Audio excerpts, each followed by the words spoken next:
जिस bank account में fraud करने के बाद पैसा लिया गया वो बैंक अकाउंट फ्रीज हो गया केवल और केवल 1930 पर कॉल करने से। अब इसके मैं कंसीक्वेंसेस आपको थोड़ा सा बताने की कोशिश करता हूं कि इसके बाद में क्या हो रहा है।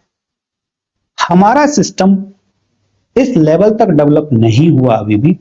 ये सिस्टम ठीक है, 1930 का जितना काम था उसने अपना प्रॉपर काम किया है, बट इसके आगे का जो काम है कि अगर किसी का पैसा फ्रीज हो गया है किसी बैंक अकाउंट में, अब वो उसको मिलना तो चाहिए, वापस मिलना चाहिए, लेकिन कोई सिस्टम नहीं है, कोई प्रोसेस नहीं है कि ये पैसा कैसे वापस आएगा।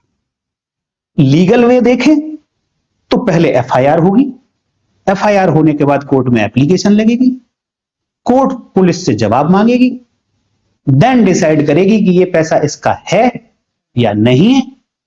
कोर्ट को लगा कि ये पैसा इसका है तो वो ऑर्डर कर देगी, पुलिस को करती है कभी कभी, जिस बैंक के पास पैसा फ्रीज हुआ है कभी उसको करती है, और कहती है कि इसका इतना पैसा रिलीज कर दिया जाए।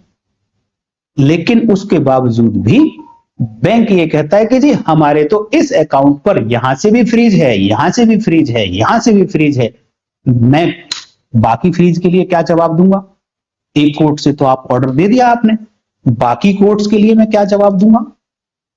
वो पैसा रिलीज नहीं हो पाता है।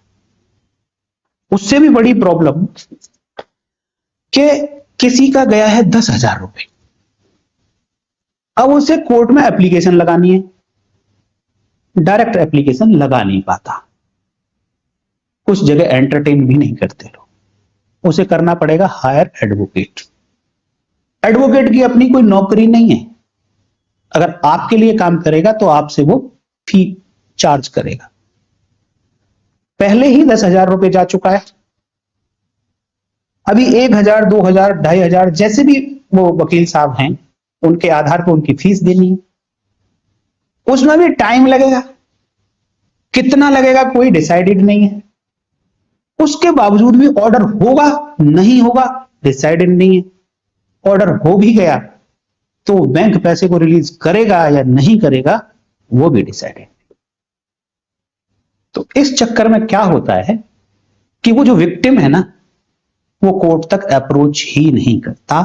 वो कहता है कि मेरे 10,000 रुपए गए गए और मैं 2, 4, 5,000 रुपए क्यों खर्च कर। अभी टॉपिक इतना वास्ट है, इतना वास्ट है इस पर जितनी भी आप बातें करेंगे कम पड़ जाएंगी।